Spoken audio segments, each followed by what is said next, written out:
Hello everyone. अगर टिक कर दे बीच में, अगर ब्लर आ रहा हूँ सही है ना, ये दिख रहा है ना सब। चलो बच्चों, कल अपन ने टेबल समझी थी और LOVP पढ़ा था। कल अपन ने क्या पढ़ा था, सुन रहे सारे बच्चे? क्या पढ़ा था? LOVP, law of variable proportion. Law of variable proportion सबसे इंपॉर्टेंट लॉ। अब ध्यान से सुनना, आज डांस के कुछ स्टेप सिखाऊंगा, ठीक है? वैसे हमारे में मना है, डांस वांस हम करते नहीं है, ठीक है? मगर स्टेप सिखाऊंगा मैं तुम्हें। मना है तो मना है, अब मुझे क्या मना। कुछ भी नहीं, मैं आज बात सुनिए। तो बच्चों, मैं तुम्हें डांस के स्टेप सिखाऊंगा, स्टेप सीख लेना, बहुत काम आएगी। अब जब तक ईगो पढ़ेंगे तब तक वही स्टेप काम आएगी। आओ कार्यक्रम शुरू करते हैं। कल अपन ने ये देखा कि जैसे जैसे वेरिएबल वेक्टर बढ़ाते हैं तो ऑप्टिमम कॉम्बिनेशन अगर मान लो मशीन का 3 यूनिट तक है मान लो, तो जैसे जैसे लेवल बढ़ाओगे तो आउटपुट बढ़ेगा इंक्रीजिंग रेट से। टीपी बढ़ेगा इंक्रीजिंग रेट से बढ़ेगा। जैसे ही ऑप्टिमम कॉम्बिनेशन आ जाएगा, ऑप्टिमम कॉम्बिनेशन, इसके बाद अगर तुम वेरिएबल फैक्टर बढ़ाओगे इसके बाद, तो ये ऑप्टिमम कॉम्बिनेशन यहाँ पर आ गया, फर्स्ट स्टेज यहाँ खत्म हो गई। अब अगर वेरिएबल फैक्टर बढ़ाओगे तो ये बढ़ तो रहा है, देखो ये बढ़ रहा है, मगर अब डिक्रीजिंग रेट से बढ़ेगा। ये रेट है बच्चों, डिक्रीजिंग रेट से। और एक लिमिट के बाद जब बढ़ना बंद हो जाएगा, ये बढ़ना बंद हो गया यानी कि रेट जीरो हो गई। बढ़ना बंद मतलब होता है रेट जीरो होना। मार्जिनल को रेट बोलते हैं, कभी मत भूलना जिंदगी में। पापा की इनकम से समझाया था, पापा की इनकम 1000 से 1500, 1500 से 1800, 1800 से 2000 हो, तो 1000 से 1500 500 हुआ, 1500 से 1800। तो जब पापा की इनकम ऐसे बढ़ेगी 1000, 1500, 1800, 2000, तो रेट वाला कॉलम जो तुम बनाओगे, rate of change, rate of change, किस रेट से चेंज आ रहा है, तो यहाँ आएगा 500, यहाँ आएगा 800, सॉरी पापा की इनकम पहले 1000 से बढ़कर 1500 हुई, 500 से बढ़ी, फिर 1500 से 1800 हुई, 300 से बढ़ी, फिर 1800 से 2000 हुई, 200 से बढ़ी। अगर पापा की इनकम ऐसे बढ़ती है 1000, 1200, 1500 और 2000 ऐसे बढ़ती है, तो पहले पापा की इनकम 200 से बढ़ी, फिर पापा की इनकम 300 से बढ़ी और फिर 500 से बढ़ी। पापा की इनकम यहाँ भी बढ़ रही है, यहाँ भी बढ़ रही है, लेकिन ये बढ़ने की रेट बताता है। यहाँ पर बढ़ रही है डिक्रीजिंग रेट से, तो ये देखो डिक्लाइन हो रहा है, रेट डिक्लाइन हो रही है, ठीक है? तो तुमसे कोई पापा की इनकम का और इसका रिश्ता पूछ ले, रेट का रिश्ता, तो उसको ऐसे बोलना कि जब पापा की इनकम बढ़ेगी डिक्रीजिंग रेट से, तो रेट के कॉलम में डिक्लाइन होना नजर दिखेगा हमें, रेट के कॉलम में फिगर हमें गिरती हुई दिखेगी। तो ऐसे बोलेंगे, जब पापा की इनकम बढ़ेगी डिक्रीजिंग रेट से तो रेट होगी डिक्लाइन, जब पापा की इनकम बढ़ेगी इंक्रीजिंग रेट से, इंक्रीजिंग रेट से इनकम बढ़ेगी तो रेट होगी इंक्रीज, ठीक है? अगर तुमसे कोई इन दोनों का रिश्ता पूछ ले, इन दोनों का, ये पापा की इनकम और ये रेट, मार्जिनल का मतलब रेट होता है, याद रखना।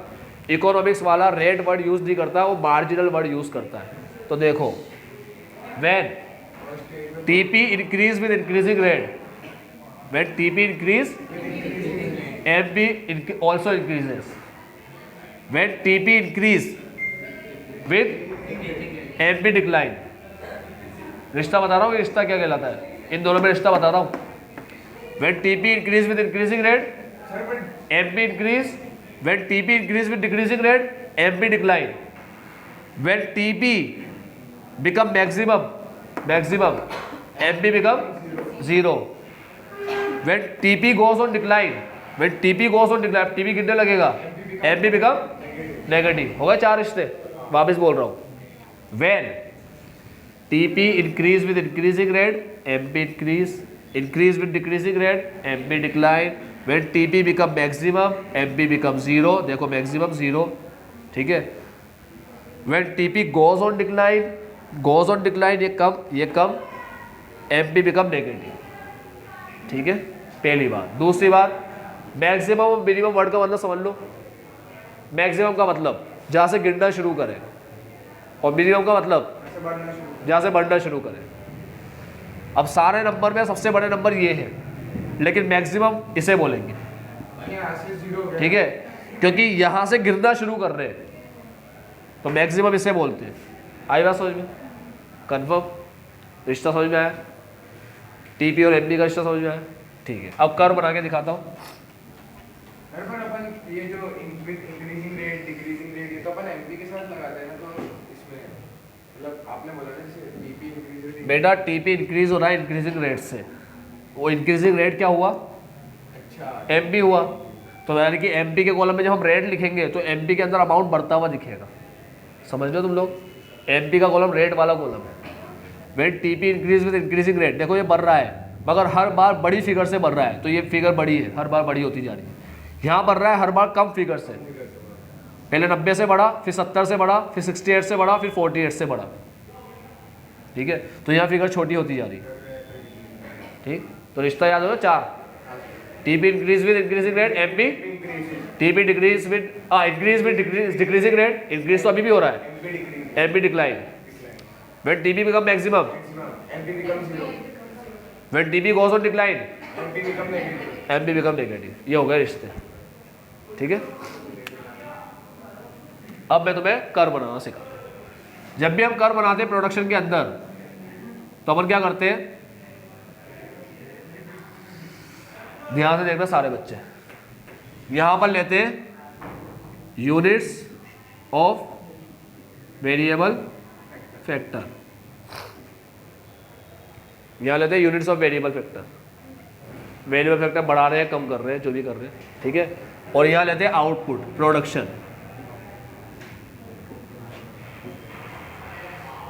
यहां लेंगे यूनिट ऑफ वेरिएबल फैक्टर ये 0 1 2 3, और वहां लेंगे आउटपुट, यानी कि ये आउटपुट है टीपी एपी एमपी, इसको यहाँ लेंगे वाई एक्सेस पे लेंगे, मतलब यहाँ पर लेंगे टीपी एपी एमपी, और यहाँ लेंगे लेबर ये वाला 0 1 2 3।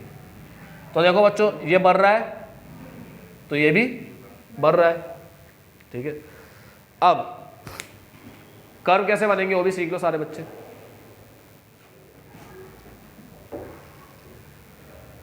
चलो करते हैं स्टार्ट। सबसे पहले कर्व बनाना हो एग्जाम के अंदर तो ऐसे बनाना कर्व, ये है एपी, ठीक है, ये है एमपी, ठीक है, एपी एमपी हो गया। अब अपने पास स्केल तो है ही नहीं, चलो छोड़ो, देखो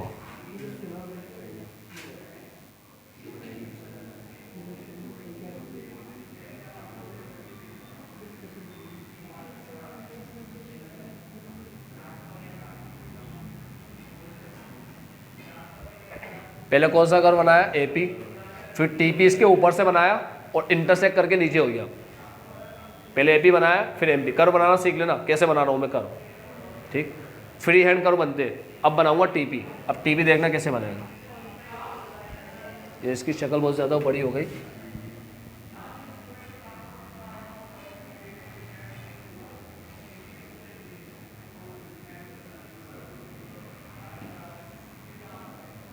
ठीक है। अब एक टीपी बनाता हूँ।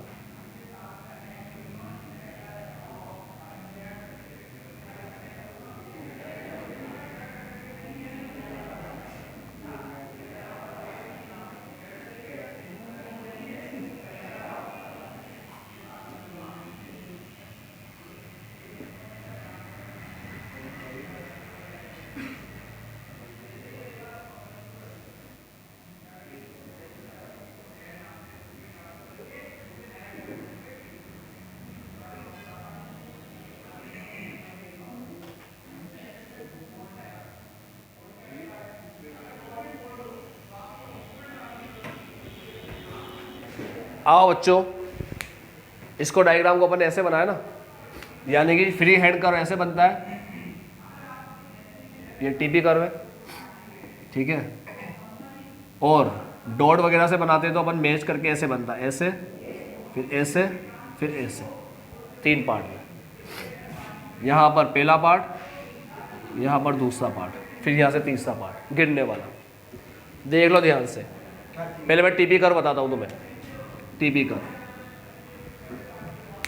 देख लो टीपी कर्व के अंदर ये पहली स्टेज, ये दूसरी स्टेज और ये तीसरी स्टेज। तो टीपी को देखना भी, टीपी बढ़ रहा है इंक्रीजिंग रेट से, तो याद रखना इंक्रीजिंग रेट से ऐसे बढ़ते हैं, ऐसे जेट की तरह, ठीक है। जेट में बैठोगे तो स्पीड से ऊपर जाओगे और प्लेन में बैठोगे तो धीरे धीरे जाओगे, क्योंकि वो ऐसे उड़ता है। अब जेट अपना ऐसे जाएगा, रॉकेट अपना ऐसे जाएगा, ये रॉकेट हो गया, ये प्लेन हो गया, ठीक है। तो आओ टीपी का कर सिखाता हूँ, डांस के स्टेप शुरू करते हैं। अब सबसे पहला कर है टीपी का कर, करें स्टार्ट। ये पहले इसका मुंह चलेगा अपना, इंक्रीज विद इंक्रीजिंग रेट, अब इंक्रीज विद डिक्रीजिंग रेट और उसके बाद डिक्लाइन, ऐसे ऐसे ऐसे, लॉगिंग बॉबिंग हिप हॉप, ठीक है, ऐसे ऐसे ऐसे, समझ गए। कौन है ये? टीपी। कौन है ये? लॉगिंग बॉबिंग बोल रहा है, कौन है ये?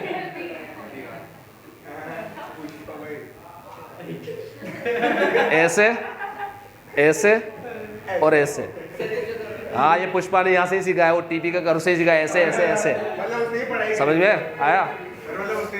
हाँ, मगर वो कर्व गलत बताता है, ऐसे करके ऐसे करते हैं, टीपी ऐसे नहीं होता, ऐसे होता है, ठीक है। वो बोलता है झुकेगा नहीं साला, वो बता देता है कि मैं ऐसे इसलिए बना रहा हूँ क्योंकि झुकेगा नहीं साला, टीपी तो झुक जाता है। तो सुनो मेरी बात ध्यान से, ये देख लो, increase with increasing rate, increase with ये डिक्रीजिंग रेट होता है ये।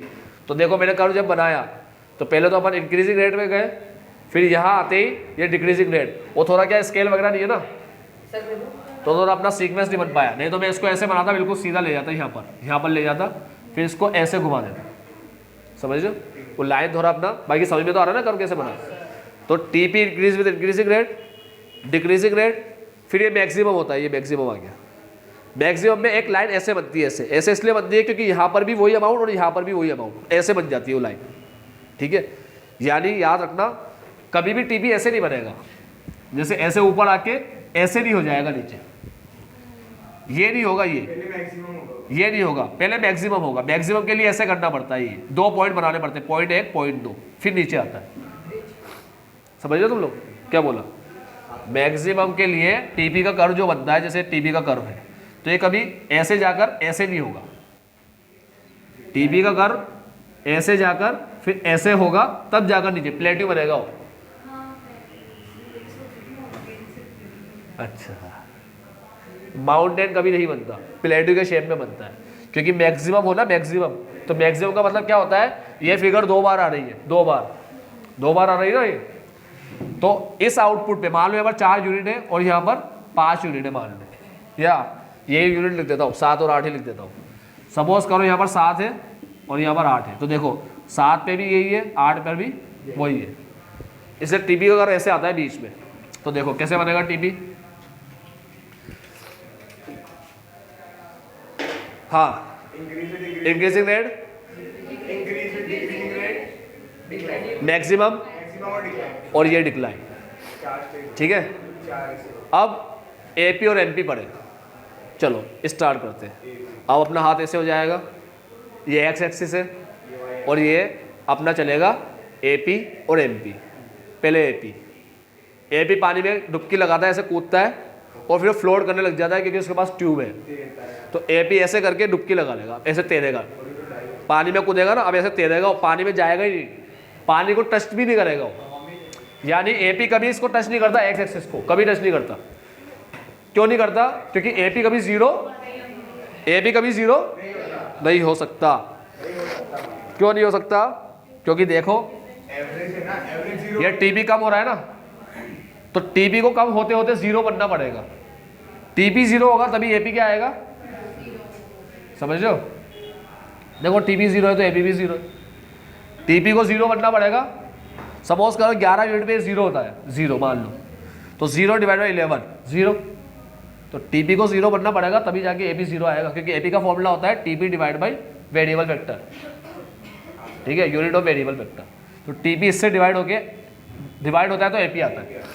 तो टीपी अगर 0 होगा तभी जाके एपी क्या बनेगा, 0, और टीपी कभी 0 हो ही सकता। प्रोडक्शन तो होगा इसे।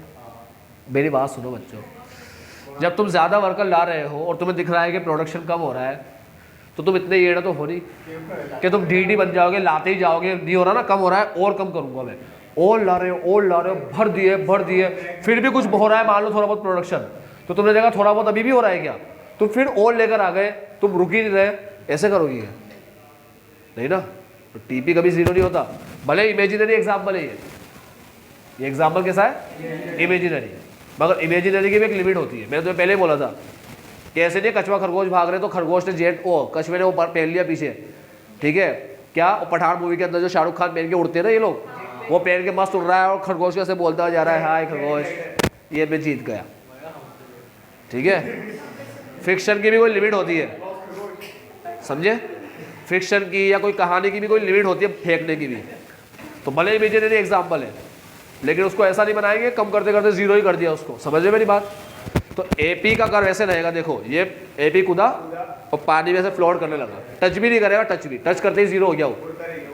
अब एमपी ये कूदा और सीधा डुबकी, तो ये बड़ा, ठीक है, टीपी के अंदर आता है टीपी इंक्रीजिंग रेट, एमपी गिरा, TP increase with decreasing rate, touch किया एक्स को पानी में जीरो, टीपी मैक्सिमम, और ये टच करने के बाद सीधा नीचे गया नेगेटिव, एमपी नेगेटिव, बड़ा कम हुआ जीरो नेगेटिव, बड़ा कम जीरो नेगेटिव, तो एमपी ऐसे जाता है और एपी ऐसे फ्लोट करता है। ठीक है, अब स्पीड से कौन गिर रहा है, एमपी गिर रहा है, इसलिए पहले से ज़्यादा रहेगा एमपी, तभी तो इंटरसेक्ट करेगा। बाद में भी गिर रहा है, पहले से भी गिरा दोगे स्टार्टिंग में भी, तो यहाँ से गिरा के फिर कैसे इंटरसेक्ट कराओगे, समझ रहे हो तुम लोग, इसलिए पहले ज़्यादा होता है बाद में कम। यानी फर्स्ट स्टेज में अगर तुमसे कोई मुझे एपी और एमपी का रिश्ता बताओ तो सारे रिश्ते कर्व बता देता है। एपी एमपी का रिश्ते बताओ, चलो आओ रिश्ता देखो। फर्स्ट स्टेज के अंदर एपी एमपी दोनों बढ़ता है, मगर एमपी बढ़ता है इंक्रीजिंग रेट से, ठीक है, एपी स्पीड से बढ़ता है। फिर एक पॉइंट पे आके दोनों इक्वल हो जाते हैं। आओ बच्चों देखो 90-90 इक्वल हो गए, हो गया, बड़े यहाँ से आगे। अब मैंने तुम्हें कहा था मैक्सिमम का मतलब क्या होता है, जहाँ से गिरना शुरू करें, गिरना, बड़ी फिगर जहाँ से गिरना शुरू करें। अब सबसे बड़ी फिगर कौन सी है, 90, यहाँ से गिर रहे, सबसे बड़ी फिगर कौन सी है, तो दूसरा डिफरेंस क्या हुआ कि एमपी का मैक्सिमम पहले आता है, एमपी का मैक्सिमम देखो पहले आया, बाद में आया एपी का, इधर देखो एपी का, समझे, बाद में हाथों हाथ उसके बाद ही, जैसे एमपी का मैक्सिमम आता है ना, जब उसके बाद ही किसका मैक्सिमम आ जाता है। तुम बोलोगे सर एग्जाम में हम अलग फिगर लिखेंगे तब भी ऐसे ही बनेगा, सेम ऐसे ही बनेगा। मैं तुम्हें ये टेबल दोबारा बना के दिखा दूंगा दूसरे एग्जाम्पल से, ठीक है। चलो अब आगे डिफरेंस में जाए एपी एमपी के, तो पहला डिफरेंस क्या था, फर्स्ट स्टेज में एपी एमपी दोनों बढ़ेंगे, मगर एपी बढ़ेगा, सॉरी एमपी बढ़ेगा हाँ इंक्रीजिंग रेट से, ठीक है। या तुम ऐसे लिख सकते हो, in first stage MP and AP both are rising but MP is more than AP, लेकिन एमपी ज्यादा होगा एपी से। पहली स्टेज में दोनों बढ़ेंगे, both are rising but AP is more than AP, ठीक है। Maximum limit of MP come first, ठीक है, एमपी की लिमिट पहले आती है मैक्सिमम की, ठीक। अब दूसरा दो डिफरेंस हो गए, तीसरा difference, MP can be zero और negative but AP can not be zero, ठीक है। एपी जीरो नेगेटिव हो सकता है, एपी तो जीरो भी नहीं होगा, ठीक है। अब कितना डिफरेंस पड़े, 3, पहले बार बढ़ने का अंदर मोर देन वाला, दूसरी बार पहले मैक्सिमम इसका आता है, और तीसरा डिफरेंस वो नेगेटिव जीरो हो जाएगा, ये नेगेटिव जीरो नहीं होगा। सारे रिश्ते तुम्हें ये रिश्ते बढ़ रहे हैं, डिफरेंस नहीं बढ़ रहे, रिलेशन बढ़ रहे हैं। एमपी एपी में क्या रिलेशन है, एक मिनट मेरी बात सुन लो, एक मिनट के लिए, एमपी एपी का रिलेशन बढ़ रहे हैं अपन, एक बात रखना, सारे रिश्ते तुम्हें एक कर बता देगा, इंक्रीजिंग रेट ये बढ़ेगा, डिक्रीजिंग रेट ये कम होगा, मैक्सिमम जीरो, गिरेगा नेगेटिव, कर्व के साथ चलते जाओ, रिश्ते पता चलते जाएंगे। हाँ मैडम बोलो। सर ये तो 11th में आया था, 11th के नोट्स में होगा, हाँ मैक्रो 11 माइक्रो नहीं जी, ये 12 में कोई भी एलओ में मनी बैंकिंग बजट ये सब आता है, एलओबी का सब माइक्रो में आता है एलओ 11th क्लास। मेरी बात सुनो, ये चीज़ समझ में आई तुम्हें? कर समझ में आ गया? चलो टीपी कर, टीपी कर, increase with decreasing rate, decline, maximum decline, ठीक है। Increase MP increase decrease zero negative, AP increase और इंक्रीज डिक्रीज अपलोड करेगा बस। एंड नेवर बी कर सारे याद हो गए? कर बना देना। अब टेबल कैसे बनाना है उसका भी ट्रिक बता देता हूँ, है ना। चलो कर की ट्रिक तो हो गई, कर रब कर दो अभी। सर इसने अलग अलग करने के लिए ऐसे दो करके इसने 2 कर बनाया अलग अलग करने के, अलग अलग तरीके से बता रहा है। तुम मैं एक में बना के दिखा रहा हूँ तुम्हें। एक में भी चल जाएगा। हाँ एक में भी चल जाएगा, अलग अलग बनाना हो तो अलग अलग भी बना सकते हैं। हाँ वो एक के ऊपर ठीक है। बनाना चाहिए फिर वो एक के ऊपर एक बनाना बिल्कुल सीक्वेंस में। हाँ बिल्कुल ठीक आओ मैं टेबल का तुम्हें एक तरीका बताता हूँ।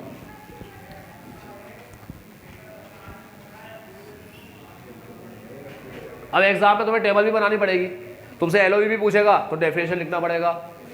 डेफिनेशन लिखने के बाद ये बनाना पड़ेगा, ये बनाने के बाद टेबल डायग्राम बनाना पड़ेगा। डायग्राम बनाने के बाद पूरी स्टेज लिखनी पड़ेगी, स्टेज जब आएगी आगे वो लिखनी पड़ेगी, ठीक है। इतने सारे काम कैसे करोगे? डायग्राम का वो तरीका तुम्हें बता ही दिया ऐसे इशारों से, ठीक है। Increasing rate, decreasing rate, decline, maximum और डिक्लाइन, और ये डुबकी और ये फ्लोट, ठीक है। अब वो डुबकी लगा रहा है बेचारा, पहले ज़्यादा गिर रहा है तो पहले बढ़ता हुआ रहेगा, ठीक है। चलो उसके बाद रिलेशन बता दिए, रिलेशन भी लिख कर आ जाना एलओवी के अंदर। अब मैं तुम्हें बता रहा हूँ टेबल बनाने का तरीका। टेबल के अंदर पहले आएगा फिक्स फैक्टर, फिक्स फैक्टर, फिर आएगा वेरिएबल फैक्टर, जिसे लेबर मानते हैं एग्जाम्पल में अपन। ये नहीं भी लिखोगे तो भी चलेगा, फिक्स फैक्टर वेरिएबल फैक्टर लिख दोगे तो भी चलेगा।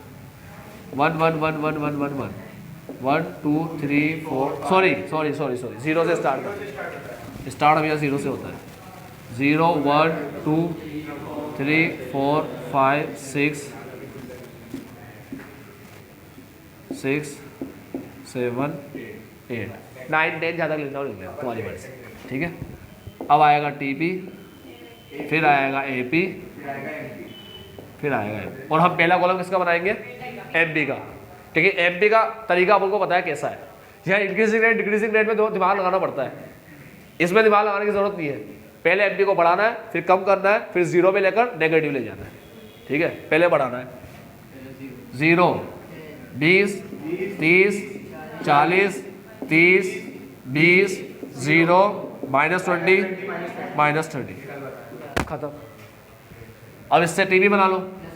0 20 20 + 30 50 + 40 90 + 30 + 20 + 0 -20